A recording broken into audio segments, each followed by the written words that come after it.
Equal to same checking हो रहा है कि हाँ, ये हमारा एक्चुअली फीड चलता रहता है। इसमें 2-3 चीज़ें हैं। पहला तो ये है कि जैसे बहुत से एम्प्लॉयज़ हमारे काम करते हैं और उनका वॉच रहता है कि आर दे वर्किंग एफिशिएंटली, तो उनके ऊपर वॉच रहता, देखते हैं कि सारे अपना सही से काम कर रहे हैं, टाइम पे आ रहे हैं, टाइम पे जा रहे हैं। दूसरा, एब्स्ट्रैक्शन के चांसेस हैं उनको कम करने के लिए, ताकि कोई पार्सल कोई चुरा ना सके बाहर से आके, वो चीज़ें हैं। तो ये हमारा जो सीसीटीवी सर्विलेंस है ये 24/7 चलता रहता है और हमारा इसका 60 डेज़ से ज़्यादा हमारा इसका जो बैकअप रहता है। तो हम कभी भी जैसे कोई आर्टिकल मान लीजिए कहीं पे लॉस्ट हो गया या कुछ हो गया, तो हम जब भी इंक्वायरी वगैरह हमें करनी पड़ती है कि हमारा आर्टिकल नहीं मिला, यहाँ इस पॉइंट पे आके नहीं मिल रहा, तो हम फिर देखते हैं कि कहाँ पे बैग खुला था, यहाँ क्या चीज़ हुई है, क्या इंसिडेंस हुआ है कि ये बैग आर्टिकल नहीं मिल रहा है, तो फिर हम वहाँ से देख सकते हैं इसको। So is there a particular officer who looks after into it कि कोई भी देखता है? नहीं, इसमें एक तो है ये कि यहाँ पे सारा फीड आता है इस अपने मॉनिटर पे, और यहाँ पे डीवीआर भी लगा हुआ है जो रिकॉर्ड करता है। एक तो वो चीज़ है। दूसरा, हमारे मोबाइल्स पे भी जो है ऑनलाइन फीड इसका मिलता है। हम कभी भी रात को भी मान लो 12-1 बजे देखना हो, क्योंकि ये 24/7 चलता ही रहता है, 24 घंटे चलता है हमारा सेंटर, तो कभी भी देखना तो हम अपने मोबाइल पे वो चीज़ देख सकते हैं। उनको मॉनिटर मतलब किसी भी टाइम पे मॉनिटर किया जा सकता है। तो सर ये जो मैंने अभी जो अपने प्रोसेस दिखाया है इसमें वो डिवाइड हो रहा है, ये हो रहा है, ये हो रहा है, सो इन योर पर्टिकुलर रूल ये हर चीज़ को आपको पर्सनली देखना होता है कि एक ओवरव्यू प्लानिंग को करना होता है? नहीं, हर प्रोसेस के लिए एक ऑफिसर है, एक एम्प्लॉई है जिसको वो प्रोसेस करना है। ब्यूरोक्रेसी में हायरार्की वही चीज़ होती है कि हर ऑफिशियल के ऊपर एक जिम्मेदारी है, एक रिस्पॉन्सिबिलिटी है जो उसको निभानी है, और वही उसकी अकाउंटेबिलिटी है ना। जैसे हमारा सॉर्टिंग असिस्टेंट जो नीचे स्कैन करता है, उसका काम है स्कैन करना, वो सारा दिन स्कैन ही करेगा अपने सेट में, है ना। तो अच्छे से स्कैन कर रहा है कि नहीं करना, वो उसकी अकाउंटेबिलिटी है। अगर कुछ सही नहीं चल रहा है, स्कैनर उसका प्रॉपरली काम नहीं कर रहा है, या कंप्यूटर में कुछ दिक्कत है, या नेटवर्क डाउन है, तो वो अपने हायर अप को रिपोर्ट करेगा कि सर मेरा स्कैनर नहीं चल रहा है, या इंटरनेट नहीं चल रहा है, या कुछ प्रॉब्लम है। तो हायर ऑफिसर उसको रेक्टिफाई करेगा, उसको दूर करेगा जो भी प्रॉब्लम है, चाहे वो कंप्यूटर की प्रॉब्लम है, चाहे स्कैनर की प्रॉब्लम। उसके बाद जो सुपरवाइजरी लेवल पे लोग हैं वो ओवरऑल मॉनिटरिंग करते हैं कि हाँ लोग टाइम पे आ रहे हैं, टाइम पे जा रहे हैं, काम सही कर रहे हैं, प्रोसेसेस जो सेट की हुई हैं वो फॉलो कर रहे हैं। एफिशिएंसी पैरामीटर्स हैं जो, जैसे 1 घंटे में कितने आर्टिकल स्कैन करने हैं, जैसे यहाँ का पैरामीटर है 1500 आर्टिकल स्कैन करने हैं 1 घंटे में, तो क्या वो पैरामीटर्स को फॉलो कर रहे हैं, वो चीज़ें हैं सारी, वो सारी सुपरवाइजर्स मॉनिटर करते हैं। आपने ना सर तब जब हम लोग बात कर रहे थे नॉर्मली, तो रख दो, तो जैसे आप नॉर्मली बोल रहे थे तो आपने एक चीज़ बोला कि हमारे काम पे मैं सिर्फ ऐसा नहीं कि पूरे दिन वो मतलब मैं बैठ के देखता हूँ कि इसको स्पीड कैसे बढ़ानी जाए, स्कैनर ठीक करके कैसे कर सकता है, दिस टेक्निकल थॉट्स है ना, क्योंकि फ्रैक्शन ऑफ सेकंड की खेल है, फ्रैक्शन ऑफ सेकंड। सो ये कहाँ से आता है, लाइक मतलब what's the main motive behind to make it more faster? Not more faster but more efficient, है ना। मोर फास्टर की हमारे पैरामीटर सेट किए हुए हैं कि हमने अगर 10,000 आर्टिकल एक सेट में, मतलब 6 घंटे में 10,000 आर्टिकल आ रहा है, तो हमारी ये कंसेप्ट रहती है थ्रूपुट की, कि हाँ कितने हमारे एम्प्लॉयज़ हैं, वो 1 घंटे में कितना आर्टिकल उनको करना चाहिए, और 6 घंटे में क्या वो 10,000 कर पाएंगे इस स्पीड से। तो वो जो थ्रूपुट है वो हमें मेंटेन करके रखनी है। तो उस हिसाब से एक बंदा जैसे बैग ओपनिंग कर रहा है, दूसरा स्कैनिंग कर रहा है, तीसरा पीछे सॉर्ट कर रहा है आर्टिकल्स को, तो तीनों की प्रोसेस अगर कोऑर्डिनेटेड होगी तभी हम वो अचीव कर पाएंगे 10,000 वाला टारगेट। अगर इसमें से एक भी स्टेप हमने मिस किया कि हाँ हमने सारे बैग खोलने में लगा दिया, एक बंदा उसने सारे बैग खोल दिए बट पीछे आर्टिकल वो सॉर्ट नहीं हो रहा है, तो आप जब उसको डिस्पैच करने जाओगे तो आर्टिकल आपके इकट्ठा हो जाएंगे, आपकी प्रोसेस स्लो हो जाएगी। तो कोऑर्डिनेटेड प्रोसेस को कैसे हमने फॉलो करना है, कैसे उस प्रोसेस को बढ़िया बनाना है, वो सारा खेल यहाँ पे, मतलब वो सारी प्रोसेस के ऊपर मॉनिटरिंग चलती रहती है। You were talking about process and a calculative process. Calculated, yeah. I want to ask a question about your personal life. Okay. आप एक डॉक्टर हो, you cleared MBBS, then you came to UPSC. Yeah. ये कैसे दिमाग में आया? क्योंकि sir मैं ऑनेस्टली बताऊं, like you told me that you come from a middle class background. तो मिडिल क्लास बैकग्राउंड में ना यही होता है कि अच्छा हाँ तेरी करियर बन गया, क्योंकि डॉक्टर मतलब बंदा डॉक्टर बनता है तो अच्छा खासा पैसा कमाता है, फिर क्यों ये सब पंगे लेना है ना? तो यही क्यों आया फिर दिमाग में? Is it a calculative risk? No, it's not a risk. It's not about risks and it's not about, मतलब मैं इसको इस तरीके से देखता हूँ कि you change over time. Over the time you change. When you discovered UPSC? No, not only discovered UPSC, even before that. अच्छा। जब आप बड़े होते हैं, हाँ। जब आप बचपन में होते हैं, फिर 10th में 12th में, फिर ग्रेजुएशन कर लिया, फिर पोस्ट ग्रेजुएशन कर लिया, यूपीएससी कर लिया, फिर यूपीएससी के बाद डिपार्टमेंट में आगे किसी में, उसके बाद मैं मेरा कहना ये है कि आप डेली चेंज होते हैं, है ना। कोई आपका टाइम ये होगा कि आप समझते हैं कि मुझे ये करना चाहिए लाइफ में तो मैं खुश रहूँगा। उसके बाद जब आपके 2-3 साल गुजर जाते हैं, आप उस चीज़ को अचीव कर लेते हो, फिर आपको लगता है कि हाँ ये अचीव कर लिया, अब मैं ये करूँगा, तो आप वो करना चाहते हैं, तो आप वो करते हैं। तो मेरा मानना ये है कि हर एक इंसान हर दिन चेंज हो जाता है, हर दिन चेंज होता है। अगर आप मुझसे बात कर रहे हैं तो आप चेंज होंगे, मैं भी चेंज होऊंगा। दो चीज़ें जब आपस में टकराती हैं या मिलती हैं तो कुछ ना कुछ उसका आदान प्रदान होता है, विचारों का हो, चाहे वो एनर्जी का हो, जो भी हो। तो जब दो पर्सन मिलते हैं तो कुछ ना कुछ एक्सचेंज करते हैं, तो हमारे दिमाग में केमिकल प्रोसेस चेंज हो जाता है ना। कुछ नए केमिकल्स जनरेट होते हैं। हम दिन में कितने लोगों को मिलते हैं, कितने लोगों से इंस्पिरेशन लेते हैं, कितने लोगों के नेगेटिव थॉट्स हमारे ऊपर असर करते हैं, कितने लोगों को पॉजिटिवली हम अफेक्ट करते हैं, कितने लोग हमें पॉजिटिवली अफेक्ट करते हैं। तो वो सब चीज़ें जब कलेक्टिवली हमारे ऊपर काम करती हैं तो हम चेंज होते हैं। और जब हम चेंज होते हैं तो हम अपने लिए कुछ ना कुछ नया एक आयाम बनाते हैं कि हाँ आज मुझे ये करना है, कल मैं ये करूँगा, कल जब आ जाएगा फिर उसके बाद मुझे ये करना है।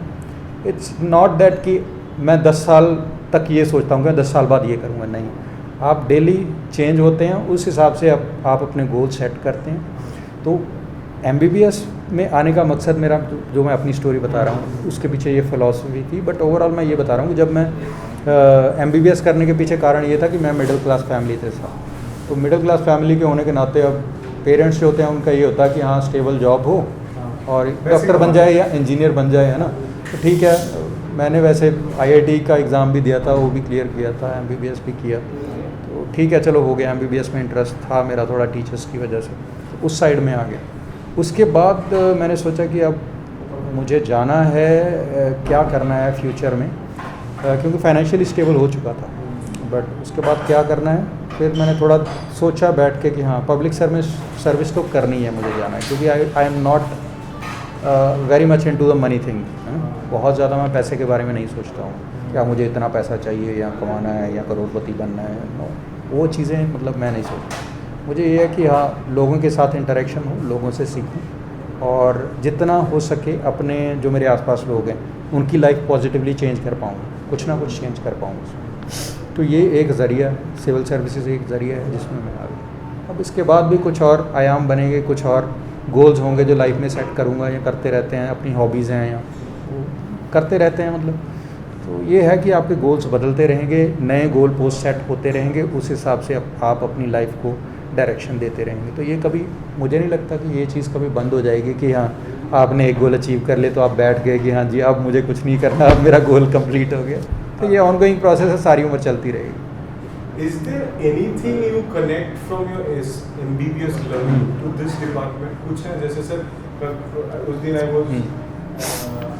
I was talking with an IPS officer, so he was a technical graduate, he's a BTech. तो बोलता है कि यार मैंने जो कोडिंग सीखा था वो आज मैं साइबर क्राइम में बहुत ज़्यादा यूज़ करता हूँ। Okay. So is there anything you connect from your that? Definitely यार, definitely चीज़ कनेक्ट करता हूँ वो ये है कि dealing with the human beings,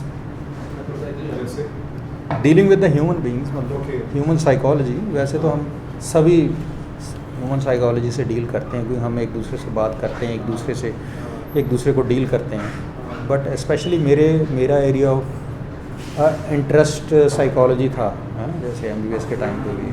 अभी भी मैं साइकोलॉजी की बुक्स पढ़ता हूँ, अलग अलग जो पॉपुलर कल्चर में होती हैं। बट ये है कि वो यहाँ पे ऐसे काम आती हैं कि मैं अपने एम्प्लॉय से जब बात करता हूँ, चाहे वो एक हमारा मल्टीटास्किंग स्टाफ है, चाहे वो एक क्लर्क है, चाहे वो सॉर्टिंग एजेंट है, चाहे वो एक मेरा सुपरवाइज़र है, इंस्पेक्टर है, चाहे ASP है, तो हर एक के साथ जब बात करता हूँ तो मैं अपनी बात उस ढंग से रख पाता हूँ जैसा मैं सोचता हूँ। क्या मुझे ये काम चाहिए या मुझे ऐसे काम चाहिए, तो प्यार से भी हैंडल कर सकता हूँ, और मतलब दूसरे तरीके से साइकोलॉजिकली कैसे उसको मोल्ड करके मुझे काम करवाना है, तो वो सारी चीज़ें काम आती हैं।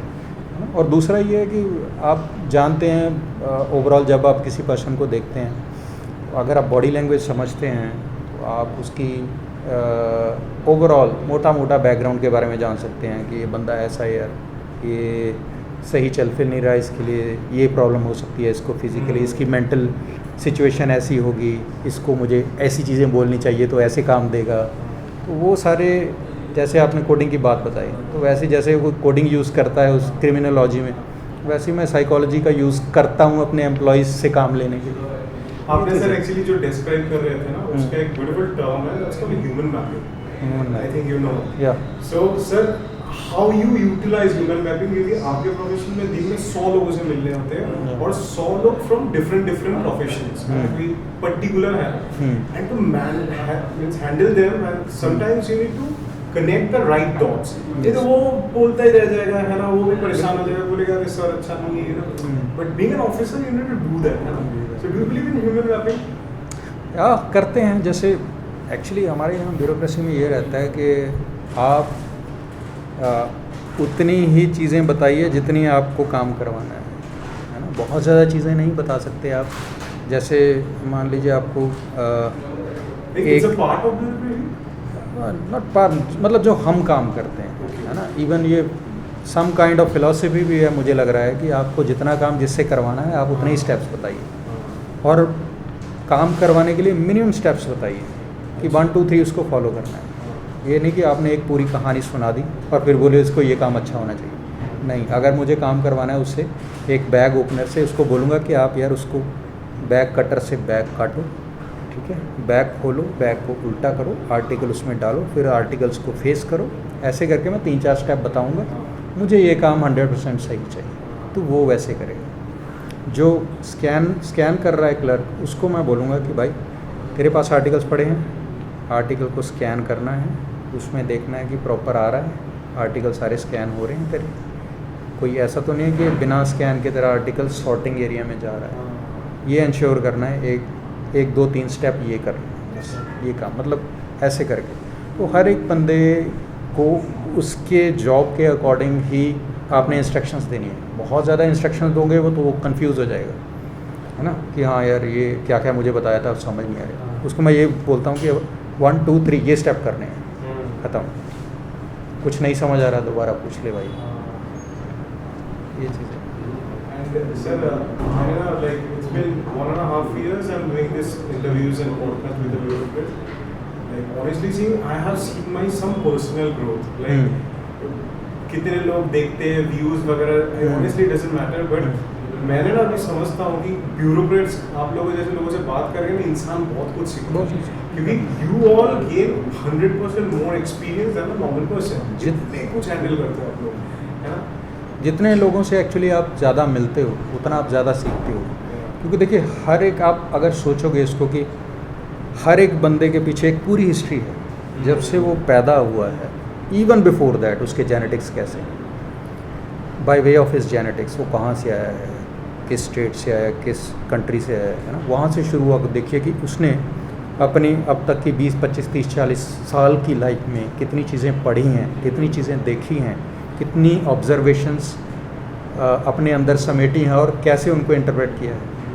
वो जो भी कुछ बोलता है वो सारे उसका इतिहास है, एक तरह से हिस्ट्री है। तो अगर आप किसी बंदे के साथ बात कर रहे हैं तो जब वो बोलेगा तो क्रक्स बोलेगा अपनी ज़िंदगी का, जो उसकी फ़िलॉसफी है उसका क्रक्स बोलेगा। और अगर आपने उसका क्रक्स सुन लिया तो समझ लीजिए आपने एक अच्छी किताब पढ़ ली है। सर मेरे क्या क्रक्स समझा आपने? पता नहीं, ये बाद में एक्चुअली बाद में धीरे धीरे आप जैसे जैसे सोचते हैं ना, बंदा मिल के गया तो फिर बातें अभी सोचते तक का हैं। क्या- हाँ, अभी तक का ये है कि आप लर्न कर रहे हैं, है ना, कि चीज़ें लर्न कर रहे हैं और अलग अलग सिस्टम्स आप देख रहे हैं, खास करके स्पेशली जो हमारे गवर्नमेंट सिस्टम्स हैं, ब्यूरोक्रेसी है, उसको समझने की कोशिश कर रहे हैं। चीज़ों के पीछे सिस्टम्स क्या हैं, कैसे माइक्रोस्कोपिकली हर एक सिस्टम काम करता है, उसको समझने की एज ए लेमन कह लीजिए आपकी, उसको समझने की कोशिश कर रहे हैं, है ना। तो अच्छी चीज़ है, आपकी नॉलेज बढ़ती है उससे। और ग्रोथ है। हाँ बिल्कुल, बहुत मतलब ग्रोथ होगी। जब मे बी के नेक्स्ट 2-3 ईयर बाद मिलूँगा तो आप और ग्रो करेंगे और चेंज दिखेगा।